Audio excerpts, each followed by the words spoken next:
دولت کی ضرورت ہے، مال کی ضرورت ہے، اور اپنی پریشانیوں کو ختم کرنا چاہتے ہیں، اپنی تکلیفوں کو مٹانا چاہتے ہیں اور اپنی تمام مصائب کو حل کرنا چاہتے ہیں، تو رجب کے مہینے کے اندر یہ عمل کر لیں۔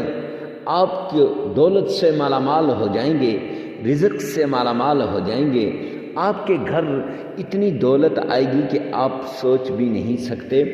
اللہ رب العزت کے یہ دو نام اسم اعظم بھی ہیں، اور جس نے آج تک ان دو ناموں کے ساتھ وظیفہ کیا ہے، اللہ سے مانگا ہے، اللہ نے اسے دولت سے مالا مال کر دیا، اور ساری زندگی اس کے گھر میں دولت برستی ہے، اور اس کی ساری مشکلات صرف دولت ہی نہیں، اگر بے اولاد ہے تو انشاءاللہ اولاد نرینہ اس کو عطا ہوگی۔ بسم اللہ الرحمن الرحیم۔ السلام علیکم ورحمۃ اللہ وبرکاتہ۔ معزز سامعین کرام، آج جو ہم آپ کے سامنے حاضر ہوئے ہیں، یہ پیر کے دن کا خاص عمل لے کر حاضر ہوئے ہیں۔ جو انسان رجب میں پیر کے دن اس عمل کو کرے گا، رب کعبہ کی قسم، رب کے دو ناموں کا یہ عمل اسے دولت سے مالا مال بنا دے گا۔ ساری زندگی اس کے گھر سے دولت ختم نہیں ہوگی، وہ رزق، دولت اور مال کا بادشاہ بن جائے گا، ہر مراد پوری ہو جائے گی۔ اگر بے اولاد ہے تو انشاءاللہ نرینہ اولاد اللہ سبحانہ و تعالی عطا فرمائیں گے۔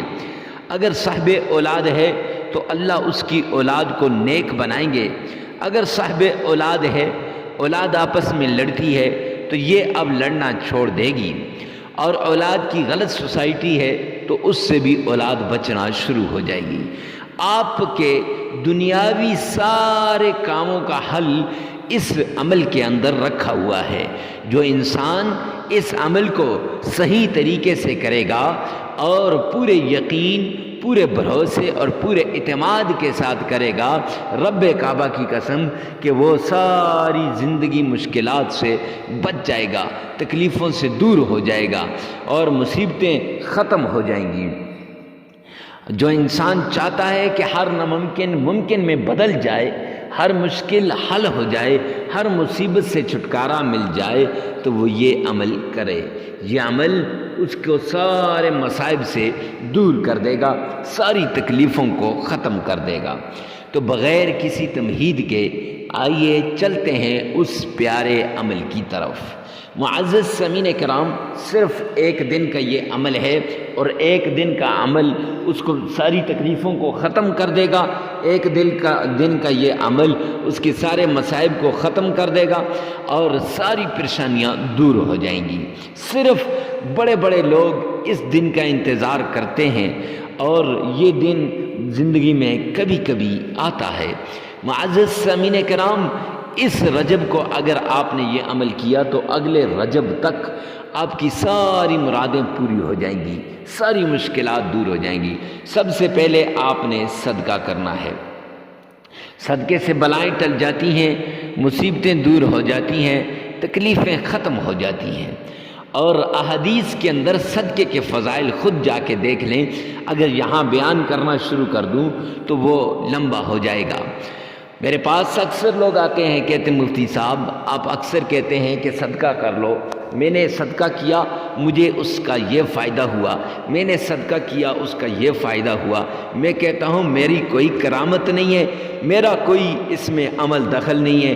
حبیب کبریا نے فرمایا جو صدقہ کرے گا اس کے مصائب دور ہو جائیں گے، جو صدقہ کرے گا وہ تکلیف سے نجات پائے گا۔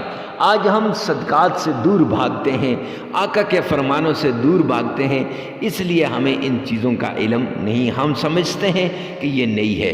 تو معزز سامعین کرام، حسب استطاعت، حسب توفیق آپ نے صدقہ کرنا ہے۔ صدقہ کرنے کے بعد آپ نے اللہ کے پیارے پیغمبر جناب محمد مصطفیٰ صلی اللہ علیہ وآلہ وسلم کی شان میں درود پاک پڑھنا ہے۔ آئیے میرے ساتھ مل کے درود پاک پڑھیے گا، شوق سے، ذوق سے اور عشق سے پڑھیے گا۔ اللہم صلی علی محمد وعلی آل محمد كما صليت على إبراهيم وعلى آل إبراهيم إنك حميد مجيد اللهم بارك على محمد وعلى آل محمد كما باركت على إبراهيم وعلى آل إبراهيم إنك حميد مجيد۔ معزز سامعین کرام، 7 بار یہ درود پاک پڑھنا ہے اگر آپ کا تلفظ صحیح ہے، آرام آرام سے، سکون سکون کے ساتھ اور ٹھہر ٹھہر کر پڑھیے گا۔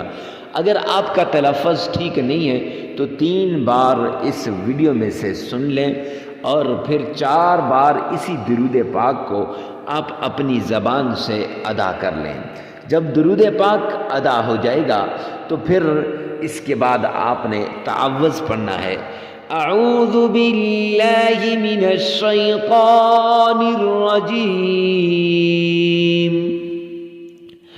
جب درود پاک 7 بار آپ نے پڑھ لیا تو پھر اس کے بعد تعوذ آپ نے 7 ہی بار پڑھنا ہے اور اسی طریقے سے پڑھنا ہے جیسے میں نے آپ کو بتایا ہے۔ معزز سامعین کرام، 7 بار درود پاک پڑھنے کے بعد تعوذ بھی اگر آپ نے پڑھ لیا تو اگر تلفظ ٹھیک نہیں ہے تو 3 بار اس ویڈیو میں سے سنیں اور 4 بار اپنی زبان سے ادا کر لیں۔ پھر آپ نے تسمیہ پڑھنی ہے۔ بسم اللہ الرحمن الرحیم، یہ تسمیہ 3 بار اس ویڈیو میں سے سنیں اور 4 بار اپنی زبان سے ادا کریں۔ پھر اس کے بعد معزز سامعین کرام، اللہ کے 2 نام اس طریقے سے پڑھنے ہیں کہ پہلے یا حی یا قیوم، یا حی یا قیوم، یہ ایک تسبیح یعنی 313 مرتبہ۔ ہم جب ایک تسبیح کہتے ہیں تو اس سے مراد 313 مرتبہ ہوتی ہے، تو 313 مرتبہ یا حی یا قیوم آپ نے پڑھنا ہے۔ پھر آپ نے معزز سامعین کرام سورہ قریش، لإلاف قریش إلافهم رحلة الشتاء والصيف فليعبدوا رب هذا البيت الذي أطعمهم من جوع وآمنهم من خوف، یہ پڑھ لیں۔ اگر یہ آپ کو پڑھنی نہیں آتی تو 3 بار اسی ویڈیو میں سے سن لیں، اور اگر پڑھنی آتی ہے تو 7 بار پڑھ لیجئے گا۔ تو پھر اس کے بعد آپ نے یا فتاح یا رزاق، یا فتاح یا رزاق، یہ آپ نے 313 مرتبہ پڑھنا ہے۔ 3 مرتبہ درود پاک پڑھیں، 33 مرتبہ استغفار پڑھیں، عمل مکمل ہو جائے گا۔